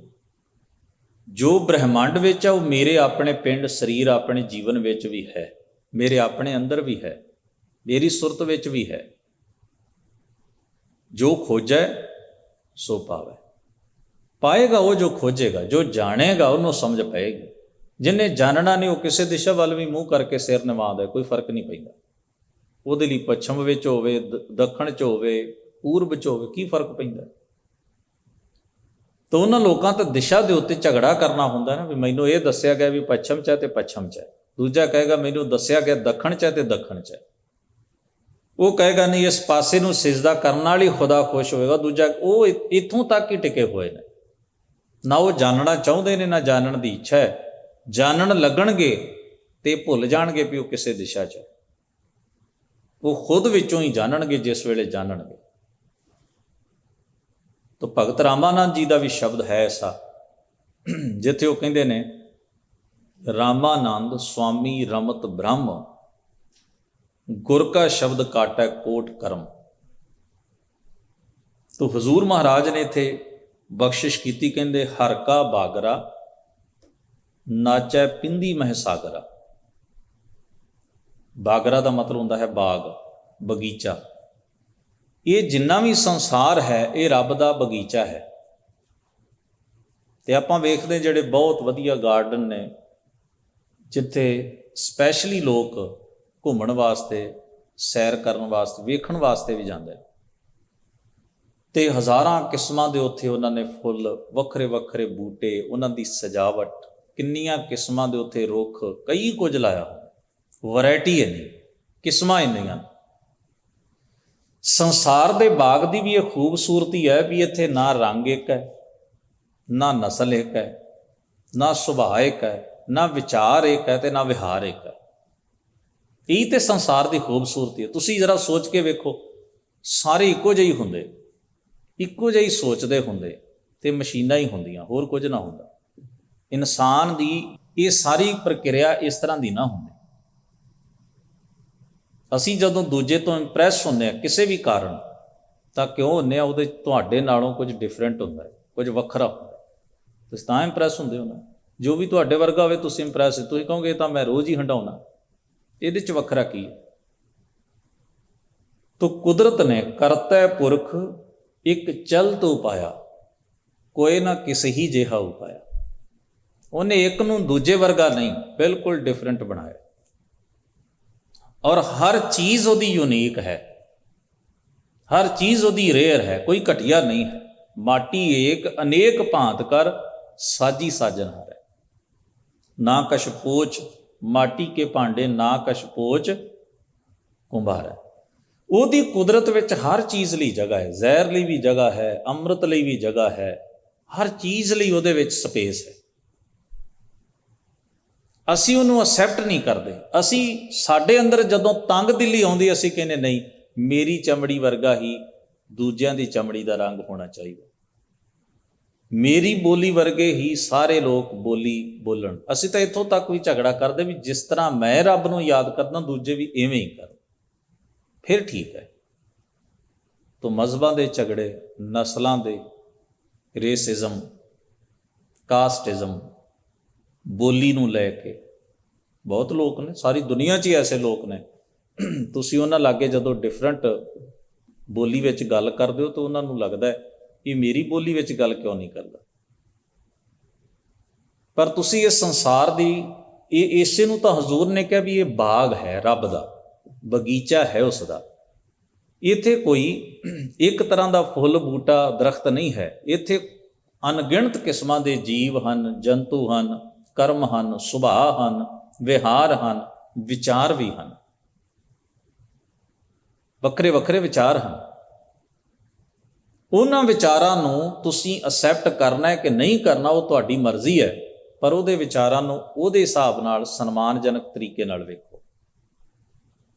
ਅਗਰ ਇਸ ਸੰਸਾਰ ਦੇ ਬਗੀਚੇ ਵਿੱਚ ਆਪਾਂ, ਹੁਣ ਜੇ ਕੋਈ ਬਗੀਚੇ ਵਿੱਚ ਜਾ ਕੇ ਕਹੇ ਮੈਨੂੰ ਤਾਂ ਚਿੱਟੇ ਰੰਗ ਦੇ ਜਾਂ ਕਾਲੇ, ਆ ਜਿਹੜੇ ਨੀਲੇ ਰੰਗ ਦੇ ਫੁੱਲ ਪਸੰਦ ਨੇ, ਮੈਂ ਲਾਲ ਫੁੱਲ ਪਸੰਦ ਨਹੀਂ ਕਰਦਾ, ਪੁੱਟਣ ਲੱਗ ਪਏ। ਦੂਜਾ ਕਹੇਗਾ ਤੈਨੂੰ ਪਸੰਦ ਨਹੀਂ, ਪਰ ਬਾਕੀ ਜਿਹੜੇ ਆਉਣ ਵਾਲੇ ਇੱਥੇ ਲੋਕ ਨੇ ਉਹਨਾਂ ਨੂੰ ਪਸੰਦ ਨੇ, ਤੂੰ ਇਵੇਂ ਨਹੀਂ ਕਰ ਸਕਦਾ। ਤੋ ਜਦੋਂ ਹਜ਼ੂਰ ਦੁਨੀ ਸੁਹਾਵਾ ਬਾਗ ਆਖਦੇ ਨੇ ਜਗਤ ਨੂੰ, ਜਾਂ ਹਰ ਕਾ ਬਾਗਰਾ ਕਹਿੰਦੇ ਹਨ, ਤਾਂ ਉਹਦਾ ਭਾਵ ਇਹੀ ਹੁੰਦਾ ਵੀ ਇਸ ਵੰਨਗੀ ਨੂੰ, ਵੰਨ ਸਵੰਨਤਾ ਨੂੰ ਅਸੈਪਟ ਕਰੋ। ਅਗਰ ਤੁਸੀਂ ਇਸ ਜਗਤ ਵਿੱਚ, ਜ਼ਿੰਦਗੀ ਵਿੱਚ, ਲਾਈਫ ਵਿੱਚ ਖੁਸ਼ ਰਹਿਣਾ ਚਾਹੁੰਦੇ ਹੋ ਤਾਂ ਆਪਣੀ ਸਪੇਸ ਦੇ ਨਾਲ ਨਾਲ ਦੂਜੇ ਦੀ ਸਪੇਸ ਦਾ ਖਿਆਲ ਵੀ ਰੱਖੋ, ਆਪਣੇ ਹੱਕਾਂ ਦੇ ਨਾਲ ਨਾਲ ਦੂਜੇ ਦੇ ਹੱਕਾਂ ਦਾ ਖਿਆਲ ਵੀ ਰੱਖੋ, ਆਪਣੇ ਨਾਲ ਨਾਲ ਦੂਜੇ ਨੂੰ ਵੀ ਉਹੋ ਜਿਹਾ ਸਮਝੋ ਜਿਹੋ ਜਿਹਾ ਤੁਸੀਂ ਰਹਿਣਾ ਚਾਹੁੰਦੇ ਹੋ। ਹਰਕਾ ਬਾਗਰਾ ਨਾਚੈ ਪਿੰਦੀ ਮਹਿ ਸਾਗਰਾ। ਪਿੰਦੀ ਮਤਲਬ ਕਹਿੰਦੇ ਹਨ ਜਿਵੇਂ ਖੂਹ ਦੀਆਂ ਟਿੰਡਾਂ ਹੁੰਦੀਆਂ, ਜਿਨ੍ਹਾਂ ਨੇ ਪੁਰਾਣੇ ਖੂਹ ਵੇਖੇ ਨੇ, ਇੱਕ ਭਾਂਡਾ ਜਿਹੜਾ ਉਹਦੇ ਨਾਲ ਵੱਜਾ ਹੁੰਦਾ ਹੈ, ਉਹ ਉੱਪਰ ਨੂੰ ਆਉਂਦੀ ਹੈ ਖਾਲੀ ਹੋ ਕੇ ਫਿਰ ਥੱਲੇ ਨੂੰ ਇੱਕ ਚੇਨ ਬਣੀ ਹੋਈ, ਉਹਨੂੰ ਮਾਲ ਕਹਿੰਦੇ ਸਨ। ਤੋ ਉਹਨੂੰ ਹਜ਼ੂਰ ਕਹਿੰਦੇ ਨੇ ਨਾਚੈ ਪਿੰਦੀ ਮਹਿ ਸਾਗਰ। ਇਹ ਵੀ ਸ਼ਬਦ ਬੜਾ ਪਿਆਰਾ ਹੈ। ਕਹਿੰਦੇ ਨੇ ਇਵੇਂ ਜੀਵ ਨੱਚ ਰਹੇ ਹਨ ਸੰਸਾਰ ਦੀ, ਹਰ ਚੀਜ਼ ਹੀ ਸਰਕਲ ਵਿੱਚ ਹੈ। ਨਾਚਾ ਦਾ ਮਤਲਬ ਸਰਕਲ ਵਿੱਚ ਹੈ। ਜਿਵੇਂ ਖੂਹ ਦੀਆਂ ਟਿੰਡਾਂ ਹਨ, ਥੱਲਿਓਂ ਭਰ ਕੇ ਆਉਂਦੀਆਂ ਨੇ ਤਾਂ ਨੂੰ ਆਉਂਦੀਆਂ ਨੇ, ਚੇਨ ਦੇ ਉੱਤੇ ਸਿਰੇ ਤੇ ਆ ਕੇ ਜਦੋਂ ਚੇਨ ਅੱਗੇ ਨੂੰ ਜਾਂਦੀ ਹੈ ਤੇ ਉਹ ਪਾਣੀ ਡੁੱਲ ਜਾਂਦਾ ਹੈ, ਖਾਲੀ ਹੋ ਕੇ ਫਿਰ ਥੱਲੇ ਨੂੰ ਚਲੀਆਂ ਜਾਂਦੀਆਂ। ਇੱਕ ਸਖਣੀ ਹੋਤ ਫੇਰ ਭਰੀਏ। ਕਹਿੰਦੇ ਇਵੇਂ ਬੰਦੇ ਆਉਂਦੇ ਨੇ ਜ਼ਿੰਦਗੀ ਸਾਹ ਲੈ ਕੇ, ਸਮਾਂ ਲੈ ਕੇ, ਇੱਥੇ ਹੰਡਾਉਂਦੇ ਨੇ, ਖਾਲੀ ਹੋ ਕੇ ਤੁਰ ਜਾਂਦੇ ਨੇ। ਫਿਰ ਇਹ ਰੈਗੂਲਰ ਚੱਲੀ ਤੁਰਿਆ ਜਾ ਰਿਹਾ। ਜਿਸ ਆਸਣ ਹਮ ਬੈਠੇ ਕੀਤੇ ਬੈਸ ਗਿਆ। ਤੋ ਅਸੀਂ ਸਾਹ ਲੈ ਕੇ ਸੰਸਾਰ 'ਚ ਆਉਂਦੇ, ਸਾਹਾਂ ਦੀ ਪੂੰਜੀ ਇੱਥੇ ਹੰਡਾਉਂਦੇ ਹਾਂ, ਖਾਲੀ ਹੁੰਦੇ ਹਾਂ, ਸਰੀਰ ਖਤਮ ਹੋ ਜਾਂਦਾ ਹੈ, ਗੱਲ ਮੁੱਕ ਜਾਂਦੀ, ਸਾਡੀ ਜਗ੍ਹਾ ਤੇ ਕੋਈ ਹੋਰ ਤੀਜਾ ਚੌਥਾ ਲਗਾਤਾਰ ਕਤਾਰ ਵੱਜੀ ਆਉਂਦੀ। ਕਿੰਨੇ ਜੀਵ ਜੰਤੂ, ਕਿੰਨੀਆਂ ਜ਼ਿੰਦਗੀਆਂ, ਕਿੰਨੇ ਮਨੁੱਖੀ ਇਸ ਧਰਤੀ ਤੇ ਰੋਜ਼ ਆਉਂਦੇ ਨੇ, ਰੋਜ਼ ਤੁਰ ਜਾਂਦੇ ਨੇ। ਤੋ ਇਸ ਨੂੰ ਹਜ਼ੂਰ ਨੇ ਫਰਮਾਇਆ ਆਰੰਭ ਦੇ ਵਾਕ ਵੇਲ, ਪਹਿਲ ਪੁਰੀਏ ਪੁੰਡਰਕ ਵਨਾ। ਭਗਤ ਜੀ ਆਪਣੇ ਅਨੁਭਵ ਤੋਂ ਕਹਿੰਦੇ ਮੈਂ ਇਸ ਸੰਸਾਰ ਨੂੰ ਐਵੇਂ ਵੇਖਦਾ ਵੀ ਜਿਵੇਂ ਪਹਿਲਾ ਪਹਿਲ, ਇਹ ਸੰਸਾਰ ਜਿਹੜਾ ਪਹਿਲਾ ਪਹਿਲ ਕੇਵਲ ਇਨ ਨੇਚਰ, ਕੁਦਰਤ, ਸਾਡੇ ਪੈਦਾ ਹੋਣ ਤੋਂ ਪਹਿਲਾਂ ਹੀ ਧਰਤੀ ਸੀ ਨਾ, ਸਾਡੇ ਪੈਦਾ ਹੋਣ ਤੋਂ ਪਹਿਲਾਂ ਹੀ ਸੂਰਜ ਸੀ, ਸਾਡੇ ਪੈਦਾ ਹੋਣ ਤੋਂ ਪਹਿਲਾਂ ਹੀ ਪਾਣੀ ਸੀ, ਮਿੱਟੀ 'ਚ ਤਸੀਰ ਵੀ ਪਹਿਲਾਂ ਹੀ ਸੀ ਵੀ ਉਹ ਅੰਨ ਪੈਦਾ ਕਰ ਸਕੇ। ਇਹ ਅਸੀਂ ਪ੍ਰੋਡਿਊਸ ਤਾਂ ਨਹੀਂ ਨਾ ਕੀਤਾ ਵੀ ਅਸੀਂ ਆਏ ਤੇ ਫਿਰ ਧਰਤੀ ਬਣਾਈ, ਫਿਰ ਅਸੀਂ ਪਾਣੀ ਬਣਾਇਆ, ਫਿਰ ਅਸੀਂ ਸੂਰਜ ਬਣਾਇਆ ਵੀ ਸਾਨੂੰ ਚਾਨਣ ਚਾਹੀਦਾ ਹੈ, ਫਿਰ ਅਸੀਂ ਮਿੱਟੀ ਦੇ ਵਿੱਚ ਉਹ ਤਸੀਰ ਪਾਈ, ਗੁਣ ਪਾਇਆ ਵੀ ਅਸੀਂ ਖਾਵਾਂਗੇ ਕੀ। ਸਭ ਕੁਝ ਪਹਿਲਾਂ ਹੀ ਸੀ। ਪਹਿਲੋਂ ਦੇਤਾ ਹੈ ਰਿਜ਼ਕ ਸੰਭਾਲ, ਪਿੱਛੋਂ ਦੇਤਾ ਹੈ। ਅਸੀਂ ਤੇ ਜਿੰਨੇ ਵੀ ਨੈਚੁਰਲ ਸੋਰਸਸ ਨੇ, ਅਸੀਂ ਤੇ ਇਹਨਾਂ ਤੇ ਲੜੇ ਹਾਂ, ਬਣਾਇਆ ਅਸੀਂ ਕੁਝ ਨਹੀਂ, ਹੈ ਪਹਿਲਾਂ ਹੀ ਸੀ। ਅਸੀਂ ਆਏ, ਅਸੀਂ ਆਖਿਆ ਇਹ ਮੇਰਾ ਦਾਇਰਾ ਹੈ, ਮੇਰਾ ਹੀ ਨਹੀਂ, ਤੇਰਾ ਦਾਇਰਾ ਵੀ ਮੇਰਾ ਦਾਇਰਾ ਹੈ। ਯਾਨੀ ਕਿ ਮੈਂ ਕਾਬਜ਼ ਹਾਂ, ਤੂੰ ਮੈਨੂੰ ਪੁੱਛ ਕੇ ਸਾਹ ਲਏਗਾ, ਮੈਨੂੰ ਪੁੱਛ ਕੇ ਪਾਣੀ ਪੀਏਗਾ, ਮੈਨੂੰ ਪੁੱਛ ਕੇ ਹੱਸੇਗਾ। ਉਹ ਜਿਹੜੀ ਚੀਜ਼ ਹੈ ਉਹ ਸਾਡੀ ਈਗੋ ਦੇ ਵਿੱਚੋਂ ਪੈਦਾ ਹੋਈ ਕਿ ਮੈਂ ਇਹਦੇ ਨਾਲੋਂ ਵੱਡਾ। ਉਹਦੇ ਵਿੱਚੋਂ ਝਗੜੇ ਪੈਦਾ ਹੋਏ, ਕਲੇਸ਼ ਪੈਦਾ ਹੋਏ। ਅੱਜ ਤੁਸੀਂ ਵੇਖੋ ਦੁਨੀਆ ਵਿੱਚ ਜੋ ਕਲੇਸ਼ ਵੱਡੀ ਪੱਧਰ ਦੇ ਉੱਤੇ, ਇੱਕ ਵੱਡੀ ਸਟੇਟ ਦੂਜੀ ਸਟੇਟ ਨਾਲ ਕਾਹਦੇ ਤੇ ਜਿਹੜੀ ਝਗੜਾ ਕਰਦੀ, ਨੈਚੁਰਲ ਸੋਰਸਸ ਕੰਟਰੋਲ ਕਰਨ ਵਾਸਤੇ। ਇਹ ਚੀਜ਼ ਮੇਰੇ ਕੋਲ ਹੋਵੇ ਤੇ ਇਹਨੇ ਅਗਰ ਯੂਜ਼ ਕਰਨੀ ਤਾਂ ਮੈਨੂੰ ਪੁੱਛੇ, ਤੇ ਜਦੋਂ ਇਹ ਮੈਨੂੰ ਪੁੱਛੇਗਾ ਤਾਂ ਇਹਦਾ ਸੈਕੰਡਰੀ ਮੇਰੇ ਤੋਂ ਜਿਹੜਾ ਹੈ ਉਹ ਦਰਜਾ ਹੋਏਗਾ, ਲੈਵਲ ਹੋਏਗਾ। ਇਹ ਸੋਚ ਹੈ ਜਿਹੜੀ ਮਨੁੱਖ ਦੀ ਸੋਚ ਹੈ, ਉਹ ਸਟੇਟ ਦੀ ਸੋਚ ਹੈ, ਸਟੇਟ ਮਨੁੱਖਾਂ ਦੀ ਹੈ। ਤਾਂ ਗੁਰੂ ਸਾਹਿਬ ਨੇ ਜੋ ਪ੍ਰਬੰਧ ਚਿਤਰਿਆ ਹੈ ਨਾ ਸੰਸਾਰ ਦਾ, ਜੋ ਉਹਨਾਂ ਨੇ ਅਨੁਭਵ ਕੀਤਾ ਹੈ, ਉਹ ਹੈ ਬੇਗਮਪੁਰਾ ਸ਼ਹਿਰ ਕੋ ਨਾਉ, ਦੁਖ ਅੰਧੋ ਨਹੀਂ ਤੇ ਠਾਉ, ਨਾ ਤਸ਼ਵੀਸ਼ ਖਿਰਾਜ ਨਾ ਮਾਲ, ਖੌਫ ਨਾ ਖਤਾ ਨਾ ਤਰਸ ਜਵਾਰ, ਊਹਾਂ ਖੂਬ ਵਤਨ ਗਾਹ ਪਾਈ।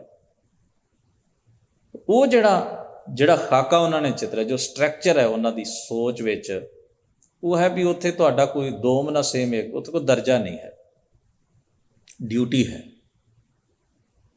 ਸਿਆਣੇ ਲੋਕ ਜਿਹੜੇ ਹੁੰਦੇ ਨਾ, ਅੱਜ ਕੱਲ੍ਹ ਸਾਡੇ ਵੇਲੇ ਕਹਿ ਲੈਂਦੇ ਸਨ, ਆਪਾਂ ਕਹਿੰਦੇ ਹੀ ਰਹੇ ਹਾਂ ਜਾਂ ਸੁਣਦੇ ਰਹੇ ਹਾਂ ਵੀ ਕੋਈ ਗੱਲ ਗਲਤ ਵੀ ਹੋਵੇ ਨਾ ਤੇ ਕਈ ਵਾਰ ਵੱਡੇ ਕਹਿ ਦਿੰਦੇ ਸਨ ਮੈਂ ਤੇਤੋਂ ਵੱਡਾ, ਤਾਂ ਦੂਜਾ ਚੁੱਪ ਕਰ ਜਾਂਦਾ ਸੀ ਵੀ ਹੁਣ ਇਹਦੋਂ ਗਾਂਹ ਤਾਂ ਕੀ ਹੋ ਸਕਦਾ, ਘਰ ਇਹਦਾ ਹੈ। ਜਾਂ ਅਸੀਂ ਕਹਿ ਦੇਣਾ ਵੀ ਮੈਂ ਤੇਰਾ ਬਾਪ ਹਾਂ। ਅੱਜ ਕੱਲ੍ਹ ਬੱਚੇ ਕਹਿੰਦੇ ਇਹ ਮੈਟਰ ਨਹੀਂ ਕਰਦਾ, ਗਲਤ ਹੈ ਤਾਂ ਗਲਤ ਹੈ, ਤੂੰ ਬਾਪ ਹੈ ਤੇ ਫਿਰ ਕੀ ਹੋਇਆ। ਬਾਪ ਦਾ ਦਰਜਾ ਹੈ, ਤੇਰਾ ਗਲਤੀ ਕਰਨ ਦਾ ਲਾਇਸੈਂਸ ਨਹੀਂ ਹੈ। ਇਹ ਜਿਹੜਾ ਤੇਰਾ ਰਿਸ਼ਤਾ ਹੈ, ਇਹਦਾ ਮਤਲਬ ਇਹ ਨਹੀਂ ਵੀ ਤੂੰ ਗਲਤ ਕਰੇਗਾ ਤੇ ਇਸ ਕਰਕੇ ਕਰੇਗਾ ਵੀ ਤੂੰ ਬਾਪ ਹੈ। ਤੋ ਇਸੇ ਤਰ੍ਹਾਂ ਜਿਹੜਾ ਹੈ ਗੁਰੂ ਸਾਹਿਬ ਨੇ ਵੀ ਇਹ ਚਿਤਰਿਆ ਵੀ ਰਾਜਾ ਹੈ ਤੇ ਰਾਜਾ ਹੈ, ਇਹ ਉਹਦੀ ਡਿਊਟੀ ਹੈ, ਇਹ ਉਹਦੇ ਕੋਲ ਲਾਇਸੈਂਸ ਨਹੀਂ ਹੈ ਵੀ ਉਹ ਆਪਣੀ ਪ੍ਰਜਾ ਨੂੰ ਖਤਮ ਕਰੇ ਜਾਂ ਕਤਲ ਕਰੇ। ਇਹ ਉਹਦੀ ਡਿਊਟੀ ਹੈ, ਜੌਬ ਹੈ।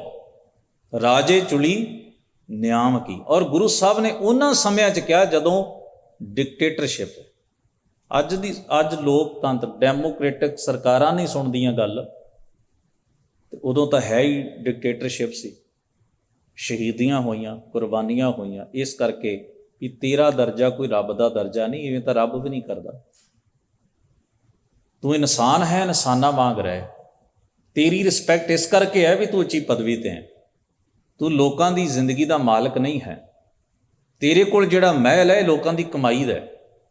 ਤੂੰ ਜਿਹੜੇ ਕੱਪੜੇ ਪਹਿਨਦਾ ਇਹਨੂੰ ਲੋਕ ਬਣਾਉਂਦੇ ਨੇ, ਤੂੰ ਨਹੀਂ ਬਣਾਉਂਦਾ। ਤੂੰ ਲੋਕਾਂ ਨੂੰ ਰੋਟੀ ਨਹੀਂ ਦਿੰਦਾ, ਲੋਕ ਤੈਨੂੰ ਟੈਕਸ ਦਿੰਦੇ ਨੇ। ਲੋਕ ਹਨ ਤੇ ਤੂੰ ਰਾਜਾ ਹੈ, ਜੇ ਲੋਕ ਨਹੀਂ ਹੋਣਗੇ ਤੂੰ ਰਾਜਾ ਕਿੱਥੇ ਹੋਏਗਾ। ਗੁਰੂ ਨਾਨਕ ਸਾਹਿਬ ਨੇ ਬਾਬਰ ਨੂੰ ਕਿਹਾ ਸੀ ਨਾ, ਜੇ ਲੋਕ ਹੀ ਨਹੀਂ ਰਹਿਣਗੇ ਤੇ ਰਾਜ ਸ਼ਮਸ਼ਾਨ ਜਾਂ ਕਬਰਾਂ ਤੇ ਤਾਂ ਹੋਣ ਨਹੀਂ ਲੱਗਿਆ। ਲੋਕ ਪਰਜਾ ਰਹੇਗੀ ਤੇ ਤੂੰ ਰਾਜਾ ਰਹੇਗਾ। ਇਹ ਸਤਿਗੁਰੂ ਮਹਾਰਾਜ ਦੀ ਸੋਚ ਹੈ। ਇੱਥੇ ਹਜ਼ੂਰ ਕਹਿੰਦੇ ਪਹਿਲ ਪੁਰੀਏ ਪੁੰਡਰਕ ਵਨਾ। ਇਹ ਜਿਹੜਾ ਸੰਸਾਰ ਹੈ ਮਾਨੋ ਚਿੱਟੇ ਕੌਲ ਫੁੱਲਾਂ ਦਾ ਬਗੀਚਾ ਹੈ। ਪੁੰਡਰਕ ਸੰਸਕ੍ਰਿਤ ਵਿੱਚ ਚਿੱਟੇ ਕੌਲ ਫੁੱਲ ਨੂੰ ਕਹਿੰਦੇ ਨੇ, ਵਨਾ ਬਨ ਬਗੀਚਾ। ਤਾਚ ਇਹ ਹੰਸਾ ਸਗਲੇ ਜਨਾ। ਤੇ ਜਿਹੜੇ ਜੀਵ ਨੇ ਉਹ ਹੰਸ ਨੇ। ਵੇਖੋ ਮਨੁੱਖ ਨੂੰ ਗੁਰੂ ਸਾਹਿਬ ਨੇ ਕਿੰਨੀ ਖੂਬਸੂਰਤੀ ਦੇ ਨਾਲ ਚਿਤਰਿਆ, ਜਗਤ ਨੂੰ ਕਿੰਨਾ ਖੂਬਸੂਰਤ ਚਿਤਰਿਆ। ਜਿੰਨੇ ਮਨੁੱਖ ਨੇ ਇਹ ਸਮਝੋ ਇਸ ਚਿੱਟੇ ਕੌਲ ਫੁੱਲਾਂ ਦੇ ਬਾਗ ਬਗੀਚੇ ਵਿੱਚ ਹੰਸ ਨੇ। ਤਾਚੇ ਹੰਸਾ ਸਗਲੇ ਜਨਾ। ਫਿਰ ਹਜ਼ੂਰ ਫਰਮਾਉਂਦੇ ਨੇ ਕ੍ਰਿਸ਼ਨਾ ਤੇ ਜਾਨਉ ਹਰ ਨਾ ਚੰਤੀ ਨਾਚਨਾ। ਹਰੀ ਪਰਮੇਸ਼ਰ ਤੋਂ ਹੀ ਇਹ ਸਾਰੀ ਪ੍ਰਕਿਰਤੀ ਪੈਦਾ ਹੋਈ ਹੈ ਤੇ ਉਹਦੇ ਹੁਕਮ ਅਧੀਨ ਹੀ ਨੱਚ ਰਹੀ, ਯਾਨੀ ਕਿ ਪ੍ਰਕਿਰਿਆ ਕਰ ਰਹੀ, ਪ੍ਰੋਸੈਸ ਕਰ ਰਹੀ। ਭੈ ਵਿੱਚ ਪਵਣ ਵਹੈ ਸਦਵਾਓ, ਭੈ ਵਿੱਚ ਚੱਲੈ ਲੱਖ ਦਰਿਆਓ, ਭੈ ਵਿੱਚ ਅਗਨ ਕੱਢੈ ਵੇਗਾਰ, ਭੈ ਵਿੱਚ ਧਰਤੀ ਦੱਬੀ ਭਾਰ, ਭੈ ਵਿੱਚ ਇੰਦ ਮਤਲਬ ਬੱਦਲ ਫਿਰੈ ਸਿਰ ਭਾਰ, ਭੈ ਵਿੱਚ ਰਾਜਾ ਧਰਮ ਦਵਾਰ, ਭੈ ਵਿੱਚ ਸੂਰਜ, ਭੈ ਵਿੱਚ ਚੰਦ, ਕੋ ਕਰੋੜੀ ਚਲਤ ਨਾ ਅੰਤ। ਇਹਨੂੰ ਹਜ਼ੂਰ ਨੇ ਕਿਹਾ ਨੱਚ ਰਹੀ ਹੈ ਹੁਕਮ ਵਿੱਚ। ਤੋ ਅੱਗੇ ਜਾ ਕੇ ਫਰਮਾਉਂਦੇ ਹਨ ਨਾ ਚੰਤੀ ਗੋਪੀ ਜਨਾ। ਹਜ਼ੂਰ ਕਹਿੰਦੇ ਨੇ ਇਸਤਰੀਆਂ ਅਤੇ ਪੁਰਸ਼ ਦੋਵੇਂ ਹੀ ਉਹਦੇ ਹੁਕਮ ਵਿੱਚ ਨੱਚ ਰਹੇ, ਭਾਵ ਜੀਵਨ ਦੀ ਖੇਡ ਖੇਡ ਰਹੇ। ਮਾਟੀ ਕੋ ਪੁੱਤਰਾ ਕੈਸੇ ਨਚਤ ਹੈ, ਦੇਖੈ ਦੇਖੈ ਸੁਨੈ ਬੋਲੇ ਦੌੜਿਓ ਫਿਰਤ ਹੈ। ਤਾਂ ਫਿਰ ਅੱਗੇ ਕਹਿੰਦੇ ਹਨ ਨਈਆ ਤੇ ਬੈਰੇ ਕਨਾ। ਨਾਇਕ, ਨਈਆ ਮਤਲਬ ਨਾਇਕ, ਮਾਲਕ ਪਰਮੇਸ਼ਰ ਤੋਂ। ਨਈਆ ਤੇ ਬੈਰੇ, ਬੈਰੇ ਮਤਲਬ ਵੱਖਰਾ, ਬੈਰੇ ਨਹੀਂ ਬੈਰੇ, ਬੈਰੇ ਮਤਲਬ ਵੱਖਰਾ, ਕਨਾ ਨਹੀਂ ਹੈ। ਜਦੋਂ ਅਸੀਂ ਜਿਹਨੂੰ ਅਸੀਂ ਕਹਿੰਦੇ ਨਾ ਵੀ ਆਮ ਬੋਲ ਚਾਲ ਦੀ ਪੇਂਡੂ ਲੈਂਗੁਏਜ ਹੈ, ਜਿਹੜੀ ਬੋਲੀ ਹੈ, ਉਹਦੇ ਵਿੱਚ ਇਸ ਤਰ੍ਹਾਂ ਦੇ ਵਰਡ ਯੂਜ਼ ਹੁੰਦੇ ਨੇ, ਸ਼ਬਦ ਵਰਤੇ ਜਾਂਦੇ ਨੇ। ਜਿਹੜੀ ਸਾਹਿਤਕ ਬੋਲੀ ਉਹਦਾ ਥੋੜ੍ਹਾ ਜਿਹਾ ਫਰਕ ਹੁੰਦਾ ਹੈ। ਤਾਂ ਇੱਥੇ ਸ਼ਬਦ ਹੈ ਨਈਆ ਤੇ ਬਹਿਰੇ ਕਨਾ। ਜਿਵੇਂ ਬਾਣੀ ਦੇ ਵਿੱਚ ਆਏਗਾ ਕਤੰਜ, ਸ਼ਬਦ ਕਤੰਜ ਲਿਖਿਆ, ਕਤੰਜ ਕਤੰਗ ਨਹੀਂ, ਬਿਲਕੁਲ ਨਹੀਂ। ਤਾਂ ਉਹਦੇ ਜਦੋਂ ਅਰਥ ਉੱਥੇ ਹੋਣਗੇ ਉਹ ਬੜੇ ਸਵਾਦ ਨੇ, ਉਹ ਸ਼ਬਦ ਨੂੰ ਉਚਾਰਨ ਦਾ ਸਵਾਦ ਪੈਦਾ ਕਰ ਦਿੰਦੇ ਨੇ। ਤਾਂ ਇੱਥੇ ਹੈ ਨਈਆ ਤੇ ਬਹਿਰੇ ਕਨਾ। ਉਸ ਨਾਇਕ ਤੋਂ ਵੱਖਰਾ ਕੁਝ ਨਹੀਂ ਹੈ, ਭਾਵੇਂ ਇਸਤਰੀਆਂ ਨੇ ਪੁਰਸ਼ ਨੇ, ਇਹ ਜਿੰਨੇ ਵੀ ਰੂਪ ਰੰਗ ਆਕਾਰ ਵੱਖਰੇ, ਪਰ ਉਹਦੇ ਤੋਂ ਵੱਖਰਾ ਕੁਝ ਨਹੀਂ। ਸਾਰਾ ਕੁਝ ਉਹਦੀ ਆਪਣੀ ਪ੍ਰਕਿਰਿਆ ਹੈ, ਸਭ ਉਹਦਾ ਪੈਦਾ ਕੀਤਾ ਹੋਇਆ ਤੇ ਉਹ ਆਪ ਇਹਨਾਂ ਸਾਰਿਆਂ ਵਿੱਚ ਕਰ ਆਸਨ ਡਿਠੋ ਚਾਓ। ਫਿਰ ਕਹਿੰਦੇ ਹਨ ਤਰਕ ਨਾ ਚਾ, ਇਸ ਗੱਲ ਤੇ ਡਾਊਟ ਨਾ ਕਰੋ। ਉਹ ਕਹਿੰਦੇ ਨੇ ਹੇ ਭਾਈ, ਤੂੰ ਆਪਣੇ ਅੰਦਰ ਇਸ ਗੱਲ ਨੂੰ ਲੈ ਕੇ ਸੰਦੇਹ ਸ਼ੱਕ ਪੈਦਾ ਨਾ ਕਰ ਕਿ ਕੁਦਰਤ ਵੱਖਰੀ ਹੈ, ਕਾਦਰ ਵੱਖਰਾ ਹੈ, ਰੱਬ ਕਿਤੇ ਹੋਰ ਹੈ। ਕੁਦਰਤ ਨੂੰ ਉਹਨੇ ਬਣਾ ਕੇ ਕੁਝ ਤਾਕਤਾਂ ਹਵਾਲੇ ਉਹਦੇ ਚੋਂ ਹੀ ਦੇਵਤੇ ਪੈਦਾ ਹੋਏ। ਇਹਨੇ ਪੈਦਾ ਕੀਤਾ, ਇਹਨੇ ਰੋਜੀ ਦਿੱਤੀ, ਇਹਨੇ ਮੀਂਹ ਪਾਇਆ, ਇਹਨੇ ਮਾਰਿਆ, ਵਗੈਰਾ ਵਗੈਰਾ। ਇਸਲਾਮ ਵਾਲਿਆਂ ਕਹੇ ਫਰਿਸ਼ਤੇ ਹਨ, ਮੀਂਹ ਪਾਉਣ ਵਾਲਾ ਫਰਿਸ਼ਤਾ, ਰੋਜ਼ੀ ਦੇਣ ਵਾਲਾ ਫਰਿਸ਼ਤਾ, ਮੌਤ ਲਿਆਉਣ ਵਾਲਾ ਇਜ਼ਰਾਈਲ ਫਰਿਸ਼ਤਾ, ਹਜ਼ਰਤ ਇਜ਼ਰਾਈਲ ਰਜ਼ੀ ਅੱਲਾ ਅਨਹੂ। ਹਜ਼ੂਰ ਇੱਥੇ ਕਹਿੰਦੇ ਕੋਈ ਵੱਖਰਾ ਨਹੀਂ, ਉਹ ਆਪ ਹੀ ਹੈ ਵਿੱਚ। ਹੁਕਮੀ ਹੁਕਮ ਚਲਾਏ ਰਾਹ, ਨਾਨਕ ਵਿਕਸੈ ਵੇ ਪ੍ਰਵਾਹ। ਫਿਰ ਕਹਿੰਦੇ ਨੇ ਭ੍ਰਮੀਆ ਚਾ, ਚਾਹ ਦਾ ਮਤਲਬ ਹੈ ਤਰਕ ਤਿਆਗ ਦੇ, ਭਟਕਣਾ ਛੱਡ ਦੇ ਆਪਣੇ ਅੰਦਰ ਦੇ, ਔਰ ਕਾਦਰ ਤੇ ਕੁਦਰਤ ਨੂੰ ਇੱਕ ਸੁਰਤਾ ਵਿੱਚ ਵੇਖ। ਫਿਰ ਕਹਿੰਦੇ ਹਨ ਕੇਸ਼ਵਾ ਬਚਾਉਣੀ ਅਈਏ ਮਈਏ ਏਕ ਆਨ ਜੀਓ। ਕੇਸ਼ਵ ਪਰਮੇਸ਼ਰ ਵਾਹਿਗੁਰੂ ਦੇ ਬਚਾਉਣੀ ਹੁਕਮ ਵਿੱਚ ਉਹਦਾ ਹੁਕਮ, ਅਈਏ ਤੋਂ ਭਾਵ ਆਇਨ ਔਰਤ, ਮਈਏ ਮਨੁਸ਼ ਮਨੁੱਖ, ਦੋਵਾਂ ਦੇ ਵਿੱਚ ਇੱਕ ਸਮਾਨ ਵਰਤ ਰਿਹਾ। ਉਹਦਾ ਹੁਕਮ ਹਰ ਇੱਕ ਦੇ ਉੱਤੇ ਇੱਕ ਸਮਾਨ ਹੈ, ਵੱਖਰਾ ਕਿਸੇ ਦੇ ਉੱਤੇ ਨਹੀਂ ਹੈ। ਪਿੰਧੀ ਉਬਕਲੇ ਸੰਸਾਰਾ, ਸੰਸਾਰ ਸਾਗਰ ਦੇ ਵਿੱਚ ਜੀਵ ਜਿਹੜੇ ਹਨ ਉਹ ਪਾਣੀ ਦੀਆਂ ਟਿੰਡਾਂ ਵਾਂਗ ਹਨ, ਉਛਲਦੇ ਹਨ, ਖਾਲੀ ਹੁੰਦੇ ਹਨ, ਭਰਦੇ ਹਨ। ਭ੍ਰਮ ਭ੍ਰਮੇ ਆਏ ਤੁਮ ਚੇ ਦੁਆਰਾ। ਭਗਤ ਨਾਮਦੇਵ ਸਾਹਿਬ ਕਹਿੰਦੇ ਨੇ ਮੈਂ ਭਟਕ ਭਟਕ ਕੇ, ਹੀ ਮਾਲਕ ਅਖੀਰ ਤੇ ਜਦੋਂ ਇਹ ਸੋਝੀ ਪਾਈ ਹੈ ਕਿ ਤੂੰ ਆਪਣੀ ਕੁਦਰਤ, ਆਪਣੀ ਸਿਰਜਣਾ ਤੋਂ ਵੱਖਰਾ ਨਹੀਂ, ਤੇ ਜੇ ਤੂੰ ਵੱਖਰਾ ਨਹੀਂ ਤੇ ਫਿਰ ਤੂੰ ਮੇਰੇ ਵਿੱਚ ਵੀ ਹੈ। ਮੈਂ ਤੇਰੇ ਦਰ ਦੇ ਉੱਤੇ ਆ ਗਿਆ, ਭਾਵ ਆਪਣਾ ਆਪ ਸਮਰਪਿਤ ਕਰਦਾ ਹਾਂ। ਜੇ ਤੂੰ ਮੈਨੂੰ ਪੁੱਛੇ ਮੈਂ ਕੌਣ ਹਾਂ, ਤੂੰ ਕੁਨ ਰਹੀ, ਤਾਂ ਮੇਰਾ ਜਵਾਬ ਹੋਏਗਾ ਮੈਂ ਜੀ ਨਾਮਾ। ਇੱਥੇ ਨਾਮਾ ਸ਼ਬਦ ਦੇ ਅਰਥ ਦੋ ਤਰ੍ਹਾਂ ਨਾਲ ਕੀਤੇ ਜਾਂਦੇ ਨੇ। ਇੱਕ ਤਾਂ ਨਾਮਦੇਵ ਸਾਹਿਬ ਕਹਿੰਦੇ ਨੇ ਮੈਂ ਇਹ ਕਹਾਂਗਾ ਜੀ ਮੈਂ ਨਾਮਦੇਵ ਹਾਂ, ਯਾਨੀ ਕਿ ਮੈਂ ਐਕਸੈਪਟ ਕਰਾਂਗਾ ਜੋ ਮੈਂ ਹਾਂ। ਇਹਦਾ ਮਤਲਬ ਹੁੰਦਾ ਹੈ ਤੁਸੀਂ ਜਦੋਂ ਓਥ ਲੈਂਦੇ ਨੇ, ਸਹੁੰ ਲੈਂਦੇ ਨੇ, ਤੇ ਆਪਾਂ ਵੇਖਿਆ ਪਹਿਲਾਂ ਬੋਲਦੇ ਨੇ ਮੈਂ ਫਲਾਨਾ, ਆਪਣੀ ਇਸ ਮਜ਼ਹਬ ਨੂੰ ਜਾਂ ਜਿਸ ਨੂੰ ਵੀ ਉਹ ਮੰਨਦਾ ਹੈ, ਬਿਲੀਵ ਕਰਦਾ ਜਿਹਦੇ ਤੇ, ਪਹਿਲਾਂ ਆਪਣਾ ਨਾਮ ਬੋਲਦਾ ਜੀ ਮੈਂ ਆਹ, ਤੇ ਮੈਂ ਓਥ ਲੈਣਾ, ਸਹੁੰ ਲੈਣਾ ਵੀ ਮੈਂ ਇਵੇਂ ਕਰਾਂਗਾ। ਤੇ ਇਹਨੂੰ ਅਸੀਂ ਕਹਿੰਦੇ ਵੀ ਐਕਸੈਪਟ ਕਰਦਾ ਹੈ।